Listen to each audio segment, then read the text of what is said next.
তো আজকে কোনো এক শুভাকাঙ্ক্ষী আমাকে কমেন্টস করছেন। শুভাকাঙ্ক্ষী লিখছেন, আমি পল্লী চিকিৎসক, আমার কাছে একজন বলে যে কোনো ওষুধ খেয়েও কাজ হয় না, খাবার দাবার সব ঠিক আছে, আবার ডায়াবেটিস ও ফ্যাটি লিভার টাইপ 3 আছে, এই ক্ষেত্রে কি করণীয়? পরামর্শ দিলে ভালো হতো। দেশের এবং প্রবাসের ভাই বোনদের প্রতি সালাম। আসসালামু আলাইকুম। আমি প্রভাষক ডাক্তার রিক্তা পারভিন, হোমিওপ্যাথি এবং আয়ুর্বেদিক চিকিৎসক। আজকে খুব সুন্দর একটা কমেন্টসের অ্যান্সার করব, যে অ্যান্সারটা ডায়াবেটিস রোগী এবং যাদের ফ্যাটি লিভার আছে তাদের জন্য খুবই গুরুত্বপূর্ণ, বিশেষ করে সেক্সুয়াল বিষয়।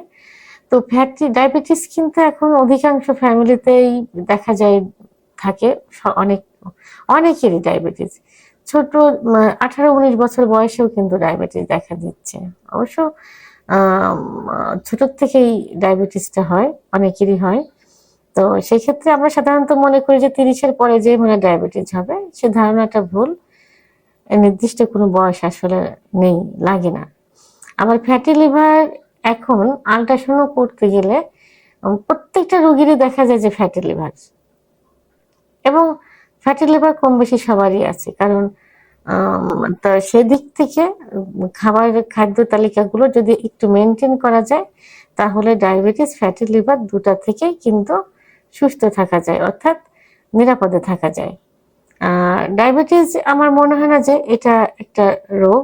এটা আমাদের মহানবী হযরত মুহাম্মদ সাল্লাল্লাহু আলাইহি সাল্লামের সুনিয়ন্ত্রিত জীবন যাপন, অর্থাৎ ওনার জীবন লাইফ স্টাইলটা মেনে চললেই কিন্তু ডায়াবেটিস থেকে রক্ষা পাওয়া যায় এবং সুস্থ থাকা যায়।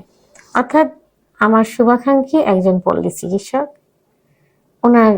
উনি তো অবশ্যই পেশেন্ট দেখেন। কোনো এক পেশেন্ট তাকে বলেছেন যে সে সেক্সের ওষুধ খায়, কিন্তু কোনো ওষুধে তার কাজ হয় না, তার খাবার দাবার সব ঠিক আছে, ডায়াবেটিস আছে, ফ্যাটি লিভার আছে, ফ্যাটি লিভার টাইপ 3।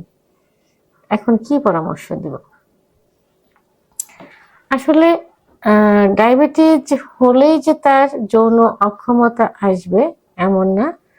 অনেক ক্ষেত্রে দেখা গেছে যে ডায়াবেটিস কন্ট্রোল নেই, তারপরেও 1 বছর পর্যন্ত কন্ট্রোল নেই, তারপরেও কিন্তু তার সেক্সুয়াল লাইফটা ঠিক আছে। আবার অনেকের ডায়াবেটিস নেই, তারপরেও তার সেক্স কিন্তু, অর্থাৎ যৌন অক্ষমতা। তো সেই ক্ষেত্রে ডায়াবেটিস রোগীদের ভয়ের কোনো কারণ নেই।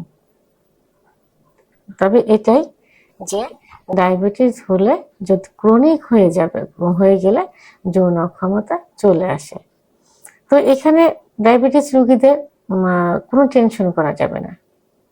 কিছু নিয়ম কানুন মেনে চললেই কিন্তু ডায়াবেটিস ভালো থাকে, নিয়ন্ত্রণ থাকে। আর ডায়াবেটিস নিয়ন্ত্রণ যদি থাকে, তাহলে তো যৌন অক্ষমতা আসার কোনো কারণ নেই। আরেকটা হলো ফ্যাটি লিভার। ফ্যাটি লিভারের কিছু খারাপ দিক আছে, যে ফ্যাটি লিভার হলে কিছু সমস্যা দেখা যায়। তার মধ্যে প্রধান একটা সমস্যা হলো যৌন অক্ষমতা চলে আসে। এটা ফ্যাটি লিভারের রোগীদের এটা হয়ে থাকে। তারপরেও যে ভদ্রলোকের কথা বলেছেন, ওনার তো ফ্যাটি লিভার টাইপ 3, আর ক্রনিক হয়ে গেছে, বেশি হয়ে গেছে। তো এখন আমি আসলে, আপনি উল্লেখ করেননি যে উনি যে ওষুধগুলো খেয়েছেন সে ওষুধগুলা অন টাইম জাতীয় কিনা। অন টাইম ওষুধ খেলে প্রথমে তার কিডনি ইফেক্ট করবে, যেহেতু তার ডায়াবেটিস আছে। আর ডায়াবেটিস না থাকলেও অন টাইম ট্যাবলেট খেলে কিন্তু কিডনি ইফেক্ট করে। দ্বিতীয়ত একটা সময় কিন্তু অন টাইমও কাজ করবে না। তৃতীয়ত কোনো চিকিৎসাতেও কাজ করবে না। নিশ্চয় তাহলে উনি অন টাইম জাতীয় ওষুধ খেয়েছেন। তো এখন ওনাকে কি করতে হবে? এর থেকে বেরিয়ে আসতে হলে অবশ্যই ডায়াবেটিস কন্ট্রোল রাখতে হবে এবং ফ্যাটি লিভার থেকে ফিরে আসতে হবে। ফ্যাটি লিভার থাকাকালীন অবস্থায় যদি উনি সেক্সুয়াল ওষুধ খেয়ে থাকেন, তাহলে কিন্তু লিভারের উপরে ইফেক্ট করবে আরো বেশি।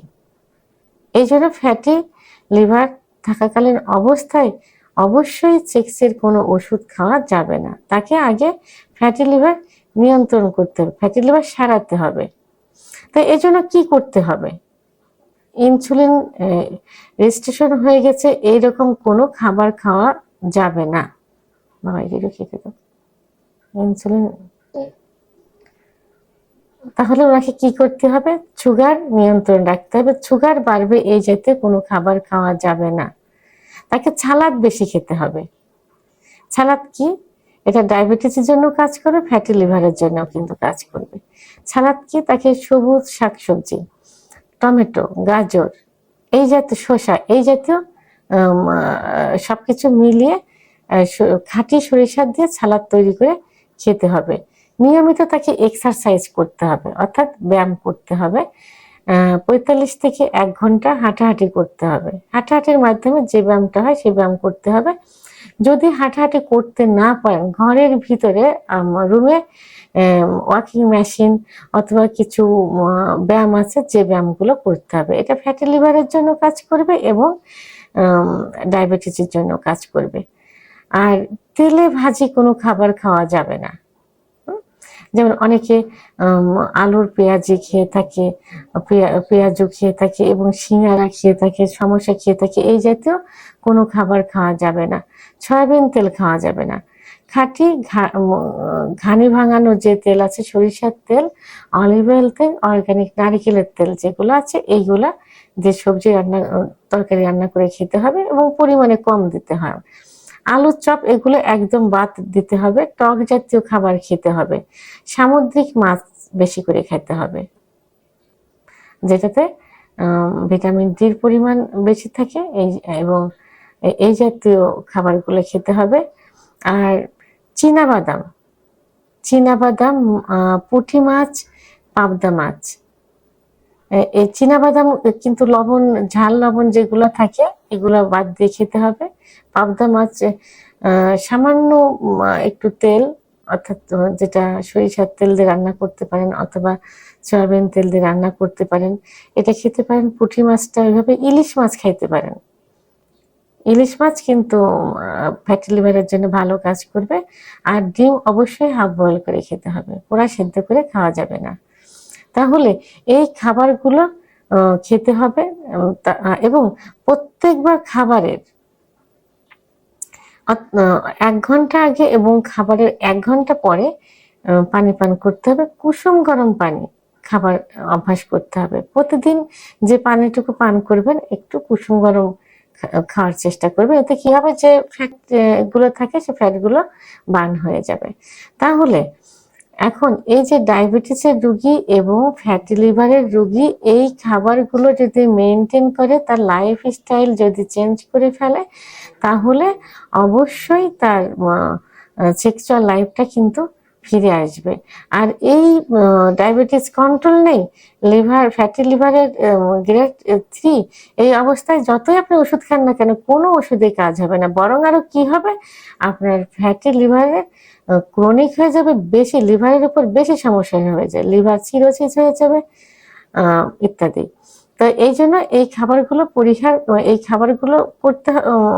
খেতে হবে এবং বেশ ফ্যাট বাড়ে, চর্বি বাড়ে, এই জাতীয় খাবার থেকে দূরে থাকতে হবে। অর্থাৎ লাইফ স্টাইলটাই চেঞ্জ করতে হবে। নিয়মিত ঘুমোতে হবে, পরিমিত পরিমাণ পানি পান করতে হবে। আর অবশ্যই অন টাইম জাতীয় কোনো ওষুধ সেবন করা যাবে না। আপনি ফ্যাটি লিভার থেকে দূরে আসুন, ডায়াবেটিস কন্ট্রোলে থাকুন, আপনার সেক্স এমনি আস্তে আস্তে ঠিক হয়ে যাবে। ভিডিওটি সম্পর্কে যদি কোনো মতামত থেকে থাকে অবশ্যই কমেন্টের মাধ্যমে জানাবেন। আর ভিডিওটি ভালো লাগলে লাইক, কমেন্ট, সাবস্ক্রাইব করে আমার সঙ্গে থাকুন। আল্লাহ হাফেজ।